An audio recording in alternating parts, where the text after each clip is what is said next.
राज्यपालांची भेट झाली, काय निवेदन दिलं राज्यपालांकडून, काय प्रतिसाद मिळाला? महाराष्ट्रामध्ये तातडीनं ओला दुष्काळ जाहीर केला पाहिजे। महाराष्ट्रातलं आंधळं बहिरं आणि भ्रष्टाचारी सरकार हे तातडीनं बरखास्त केलं पाहिजे। कारण की आपण पाहिलं की या वर्षाला एकदा नाही दुबार पेरण्या शेतकऱ्यांनी केल्यात। शेतकऱ्यांची त्यावेळेसही फसल नाहीशी झाली। जे वाचलेलं पीक होतं ते वापसीच्या पाण्यामुळे तेही उद्ध्वस्त झालं। राज्याचे कृषी मंत्री सांगतात की ओला दुष्काळ जाहीर करायची गरज नाही। जो कापूस पिकला, थोडंफार धान्य पिकलं, जे सपोर्ट प्राईसचे केंद्र उघडायला पाहिजेत। दिवाळी संपली, अजूनही सुद्धा त्या पद्धतीचं राज्याच्या सरकारच्या विरोधात सरकारने अजूनपर्यंत केंद्र उघडले नाहीत। एकीकडे आसमानी संकट, एकीकडे सुलतानी संकट आणि पंचनाम्यासाठी, कारण की राज्यातलं सरकार हे भ्रष्टाचार आणि भयानं निर्माण झालेलं सरकार आहे। पावला पावलामध्ये भ्रष्टाचार वाढलेला आहे। एकीकडे शेतकरी ओल्या दुष्काळामध्ये अडचणीत आले असताना राज्यातले कर्मचारी सुद्धा शेतकऱ्याला पंचनामा करण्यासाठी पैसे मागताना आपण पाहिलेले आहेत। एका कर्मचाऱ्याला पुणे विभागामध्ये निलंबितही केलं गेलं आहे। सरकारला कडून न्याय मागून घ्यायचा असेल शेतकऱ्याला तर आता राज्याच्या प्रशासकीय व्यवस्थेमध्ये त्यांना पैसे देऊन आपला पंचनामा शेतकऱ्याला करावं लागतं। त्याचं कारण असं आहे की राज्यातल्या सरकारने पावलापावलावर भ्रष्टाचार करतात आहेत आणि म्हणून सरकार करते आणि म्हणून कर्मचाऱ्यामध्येही तो अंश आलेला आहे। अशा पद्धतीचं चित्र आपण आज राज्यात पाहतोय। दुसरा महत्त्वाचा प्रश्न, राज्यामध्ये मोठ्या प्रमाणात सरकारी नोकऱ्यामध्ये जागा रिक्त आहेत आणि त्या जागा तातडीने भरल्या गेल्या पाहिजेत। ही मागणी काँग्रेसच्या वतीनं आम्ही अनेक दिवसापासून करतो। पोलीस भरती सुरू झाली। पोलीस भरतीमध्ये मुली असतील, मुलं असतील, त्यांना मोठी मेहनत करावं लागतं। पहाटेला उठून रनिंग करावं लागतं, सगळ्या अभ्यासाची तयारी करावं लागतं आणि राज्य सरकारने पोलीस भरती सुरू केली आणि तातडीनं त्याला स्टे दिलं। मोठ्या प्रमाणात तरुणांमध्ये नोकर भरती होत नाही, त्याचा उद्रेक आहे। त्या जागा तातडीने भरल्या गेल्या पाहिजेत।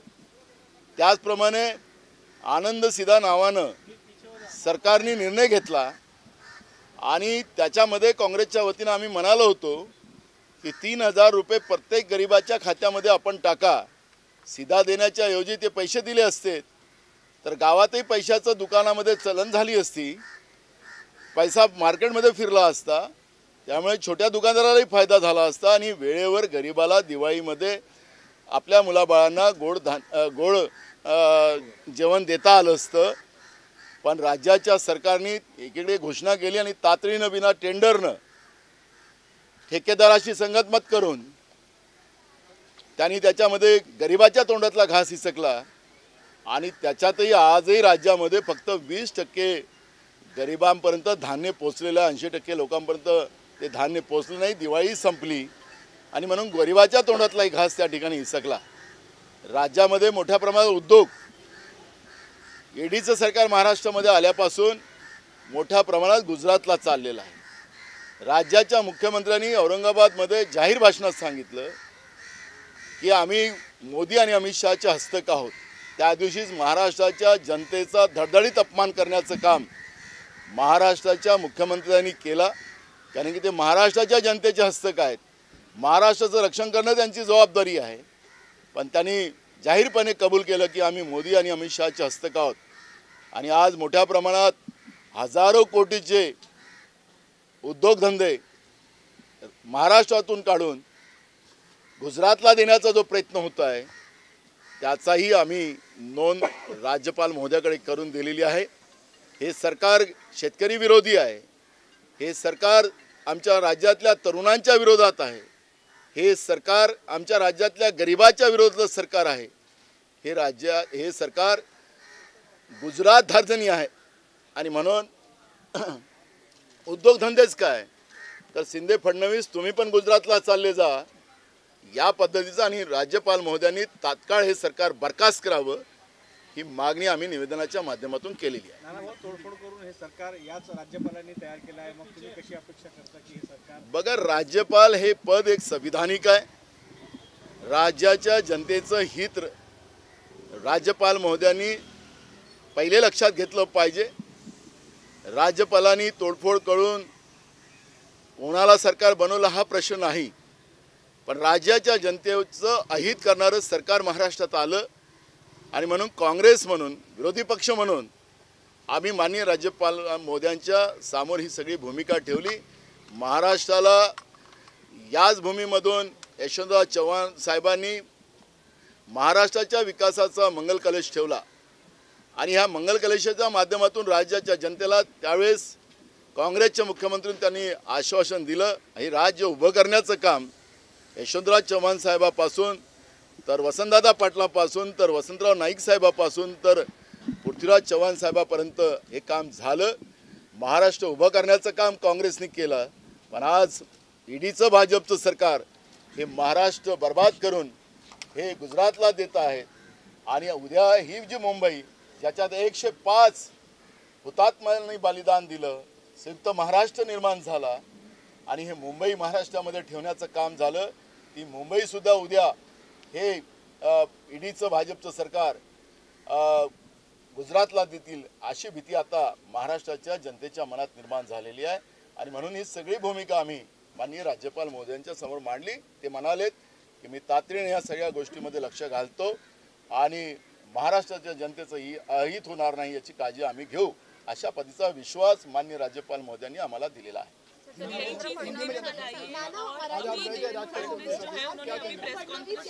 पत्रकार परिषद घेतली आणि त्यामध्ये त्यांनी एक वक्तव्य केलं की बच्चू कडू हे माझ्या एका फोनवरती गुवाहाटीला निघून गेले होते.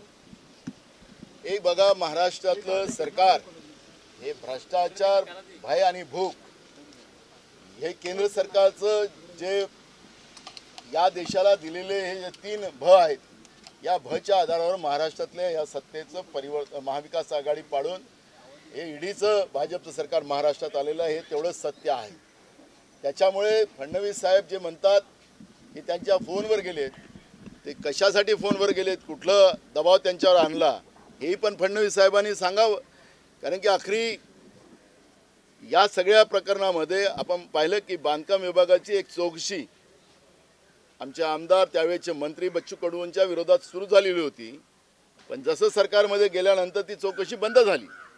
आखरी मी म्हणालो की नुसतं बच्चू कडूच नाही, त्यांनी केलं की नाही केलं त्याच्यातलं आमची भूमिका नाही, पण मूळ प्रश्न आहे की भ्रष्टाचार आणि भय आणि भूक ह्या 3 गोष्टी केंद्रातल्या सरकारनं, भाजपच्या केंद्राच्या सरकारनं ज्या या देशाला दिल्यात, त्या आधारावर हे हा देश जसं इंग्रज त्या काळामध्ये या देशाला चालवायचे त्याच पद्धतीनं आज केंद्रातलं भाजपचं सरकार या देशाची लोकशाही चालवतात आहेत.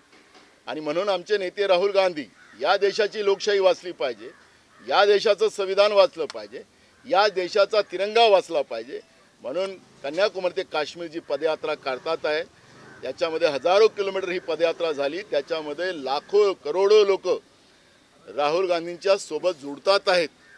आणि त्याचं कारण आहे की हा देश या भारतातल्या जनतेचं खऱ्या अर्थानं प्रतीक आहे आणि हा देश वाचला पाहिजे ही भूमिका भारतातल्या प्रत्येक नागरिकांच्या मनात आहे.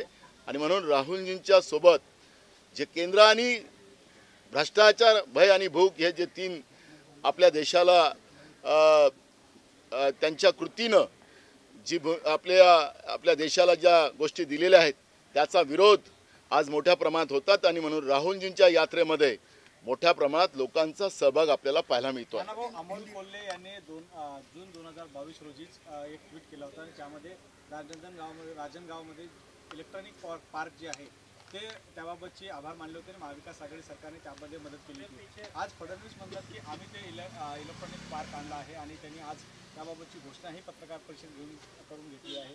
महाविकास आघाडीचेच प्रोजेक्ट आता हे शिंदे सरकार सांगण्याचा प्रयत्न करत नाही. जे गेले ते महाविकास आघाडीमुळे गेले, जे आहेत थोडेफार ते त्यांच्यामुळे आहेत.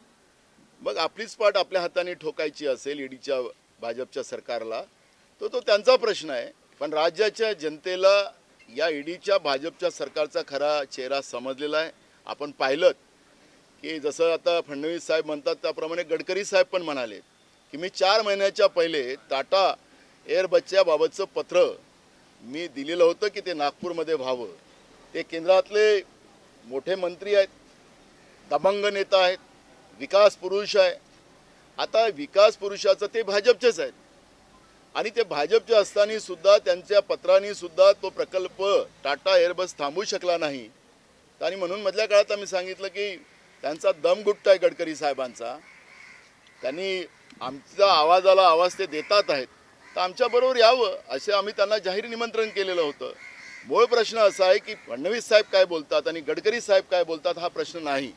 प्रश्न महत्त्वाचा एक आहे की महाराष्ट्राची जी बर्बादी होती आहे ती भाजप ठरवून या महाराष्ट्राची बर्बादी करायला लागलेलं आहे. हे महाराष्ट्राच्या जनतेला आता कळायला लागलेलं आहे आणि त्याच्यामुळे महाराष्ट्राची जनताच महाराष्ट्राच्या ईडीच्या भाजपच्या आणि केंद्रातल्या भाजपच्या सरकारला धडा. कारण की महाराष्ट्र हा स्वातंत्र्य विचाराचा राहिलेला आहे. महाराष्ट्राने नेहमी जेव्हा जेव्हा या देशावर अन्याय झाला तर महाराष्ट्राची भूमिका मग इंग्रजाच्या काळातली असो की लोकशाहीमधली असो ही महाराष्ट्रातली भूमिका नेहमी प्रामाणिक आणि सत्याच्या बरोबर राहिलेली आहे.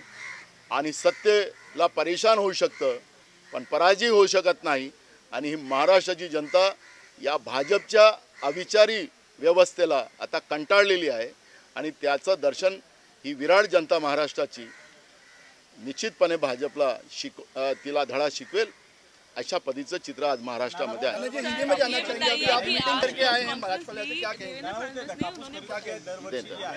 दिवाळी आधी होते आणि यावेळेस मात्र ती झाली नाही. अजूनही आपण पाहिलं की समर्थन मूल्यांचे जे केंद्र उघडायला पाहिजे होते त्याच्यात धान असेल, कापूस असेल, अजूनपर्यंत राज्य सरकारने ते केंद्र उघडलेले नाही. एकीकडे आसमानी संकट आणि एकीकडे सुलतानी संकट हे शेतकरी विरोधी असलेलं राज्यातलं ईडीचं भाजपचं सरकार याची भूमिका शेतकऱ्यांना आता कळायला लागलेली आहे. आणि आमची मागणी आहे की तातडीनं परवाही आम्ही मुख्यमंत्र्यांना पत्र दिलं की तातडीनं हे सेंटर कापूस खरेदीचे आणि धान खरेदीचे सुरू करावे. ही मागणी काँग्रेसच्या वतीनं आम्ही केलेली आहे. हिंदी में बताइए, आज प्रेस कॉन्फ्रेंस ली देवेंद्र फडणवीस ने और उन्होंने कहा कि ये जो प्रोजेक्ट्स है वो सब उन्होंने कोशिश की थी काफ़ी ज़्यादा 2016 से फॉलोअप लिया था कि नागपुर में ये प्रोजेक्ट्स आए बट वैसे हुआ नहीं. 2 साल उन्होंने काफ़ी मेहनत भी की. कोई ऑफिशियल जो है उस पर्टिकुलर प्रोजेक्ट के लिए जिम्मेदार उन्होंने ये भी कहा कि यहाँ का माहौल सही नहीं है इसलिए हम यहाँ पे प्रोजेक्ट नहीं लाना चाहते. क्या कहना चाहिए इसके बारे में? सरकार जो है एनडीए की जो दिशा है वो महाराष्ट्र को बदनाम करने की कोशिश कर रही है, गलत नैरेटिव सेट करने की कोशिश कर रही है. मेरे मित्र फडणवीस ये बहुत विद्वान हैं और उनके विद्वत्ता का हमेशा उनने परिचय दिया है.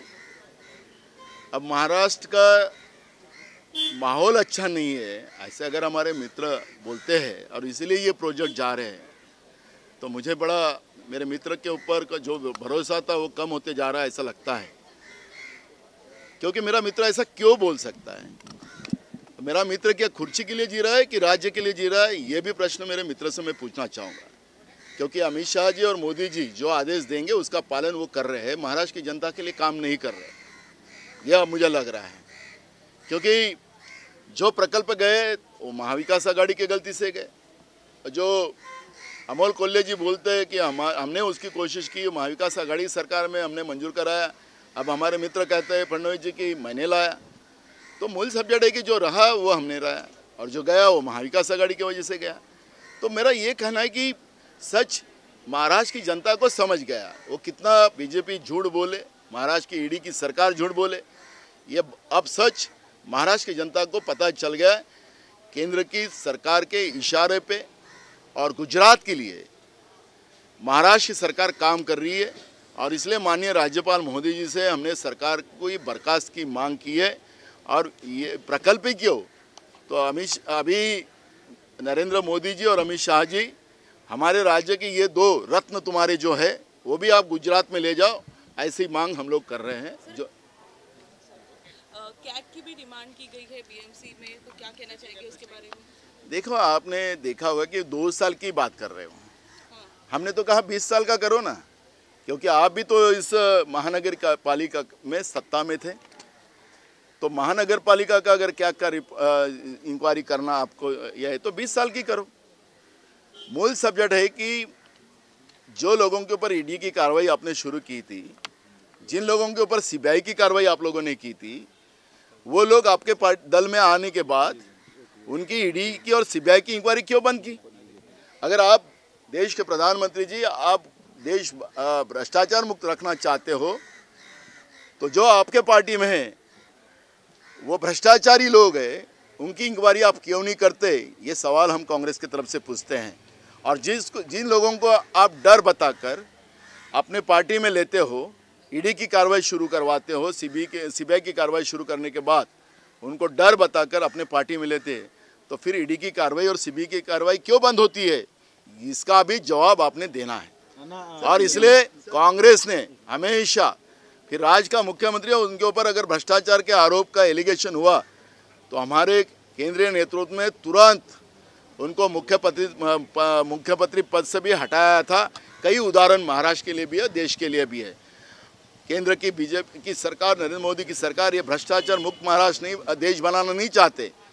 ये देश की आम पब्लिक को जीएसटी जैसे नए आर्थिक कानून लाकर देश की जनता का पैसा लूटकर मुट्ठी भर अपने मित्रों के जेबों में डालने का पाप केंद्र की बीजेपी की सरकार कर रही है, खुद भ्रष्टाचार कर रही है, तो दूसरे के ऊपर एलिगेशन लगाने का कोई अधिकार उनको नहीं है।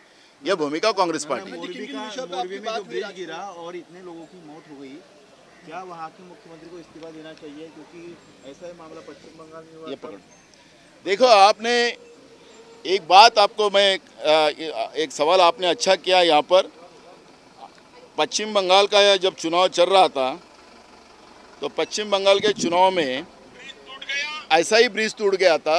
तो क्या कहते हैं ये लोग? ये कहते हैं ये तो एक्ट ऑफ गॉड है। दीदी, ये एक्ट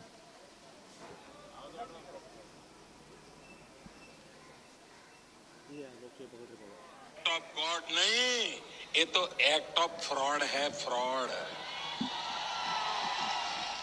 ये एक्ट ऑफ फ्रॉड का परिणाम है। ये एक्ट ऑफ गॉड तो उस मात्रा में जरूर है क्योंकि चुनाव के दिनों में गिरा ताकि पता चले कि आपने कैसी सरकार चलाई है। इसलिए भगवान ने लोगों को संदेश दिया है कि आज ये ब्रिज टूटा, कल ये पूरा बंगाल ऐसे ही खत्म कर देगी, इसको बचाओ। ये भगवान ने संदेश भेजा है। तो नरेंद्र मोदी जी पश्चिम बंगाल के जब चुनाव विधानसभा में चल रहे थे तो उनका भाषण क्या हुआ था आपने देखा। अब गुजरात में सिर्फ 40 नहीं, जो हमारे को मालूमात है 600-700 लोग उस पुलिया के वजह से उनका मृत्यु हुआ है। और उसका कारण कौन है? तो फिर अभी मोदी जी आपने जो भाषण पश्चिम बंगाल में किया था, तो क्या गुजरात को बर्बाद करने की व्यवस्था आपने बना के रखी है? ये सवाल अब गुजरात की जनता आपसे पूछना चाहती है।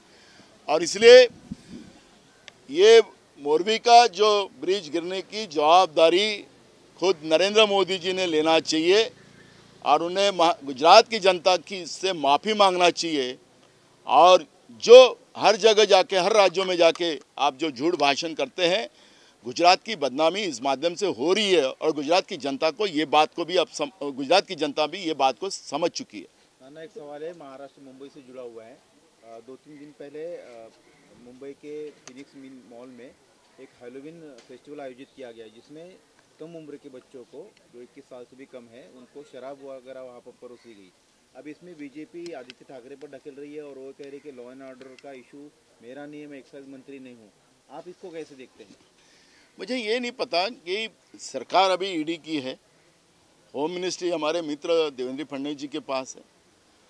अब कानून व्यवस्था और ये सब चीज़ें, उसकी सुरक्षा की जवाबदारी भी हमारे सरकार के ऊपर है।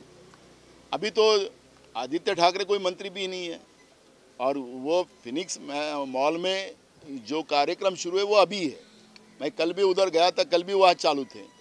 तो मुझे लगता है कि कितने दिन आप महाविकास आघाड़ी के सरकार के ऊपर, क्योंकि केंद्र की सरकार आज भी डॉक्टर मनमोहन सिंह की पॉलिसी हो नरसिंह राव जी की पॉलिसी हो, राजीव गांधी जी की पॉलिसी हो, पंडित जवाहरलाल नेहरू जी की पॉलिसी हो, राजीव गांधी जी की पॉलिसी हो, उसी के ऊपर आज भी केंद्र की सरकार अपनी रोटियां सेक रही है।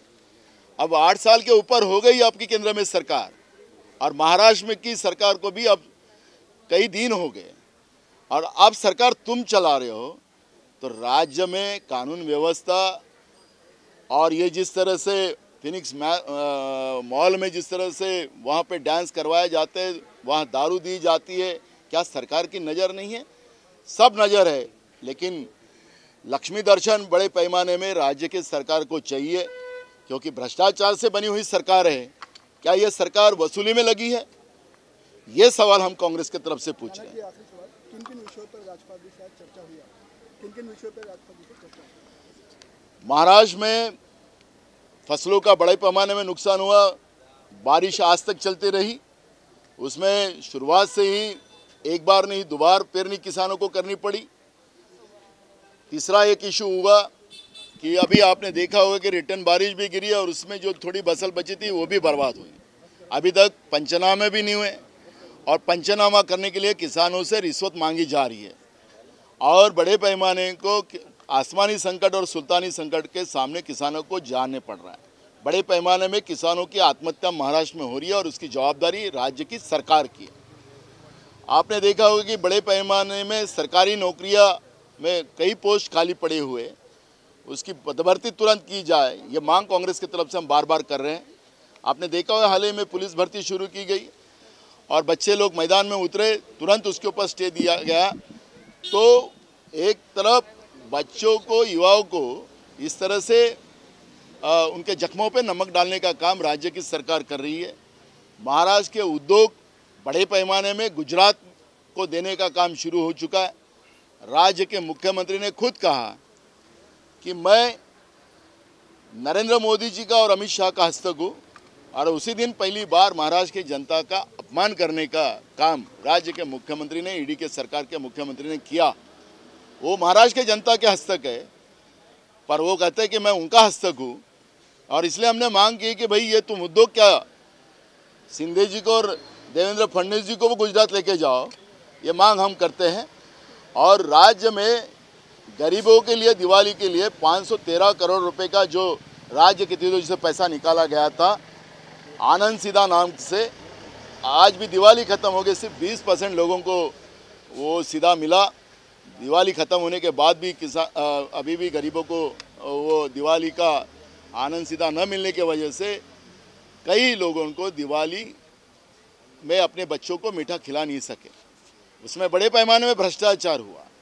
एक तरफ किसान, एक तरफ गरीब, एक तरफ युवा, और बड़े पैमाने में उद्योग जो महाराष्ट्र से देकर महाराष्ट्र को खोखला करने का काम महाराष्ट्र की ईडी की भाजपा की सरकार जो कर रही है, उसको तुरंत बर्खास्त किया जाए, ये मांग आज हमारे शिष्टमंडल ने राज्यपाल महोदय जी को की है।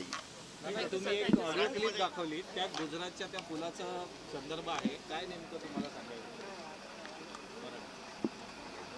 आपण पाहिलं की पश्चिम बंगालमध्ये ज्यावेळेस निवडणुका चालू होत्या त्यावेळेसही असाच एक पूल त्या ठिकाणी पडला, आणि त्यावेळेस नरेंद्र मोदीजी त्या ठिकाणी जे भाषणात बोलले की पश्चिम बंगालच तोडायला ममता दीदी लागलेल्या आहेत, पण आता गुजरातमध्ये निवडणुकीच्या तोंडावर या पद्धतीची घटना घडली, तर पश्चिम बंगालमध्ये जे आपण बोललात ते आता गुजरातला पण लागू होतं। एकीकडे दुसऱ्या राज्यामध्ये जाऊन आपण बेभान काही पण बोलायचं, आणि आपल्या राज्यामध्ये काय चाललेलं आहे तेही देवाने आता दाखवून दिलेलं आहे। तर म्हणून गुजरातच्या जनतेची माफी तर मागितलीच पाहिजे, पण जे काही घडलेलं आहे, जे काही 70 लोकच नाही तर त्याच्यापेक्षा जास्त लोकांचा मृत्यू त्या घटनेमध्ये झालेला आहे अशी माहिती आम्हाला मिळते आहे। आणि म्हणून या सगळ्या बाबीमध्ये स्वतः नरेंद्र मोदीजींनी गुजरातच्या जनतेची माफी मागावी, देशाच्या जनतेची माफी मागावी, आणि या पद्धतीचं दुसऱ्या राज्याला टार्गेट करण्याचा जो प्रयत्न केला जातो, आता स्वतःच्या राज्यात ही घटना घडली तर त्याचं उत्तर आपण काय देणार, हा प्रश्न आम्ही काँग्रेसच्या वतीने त्यांना विचारतो।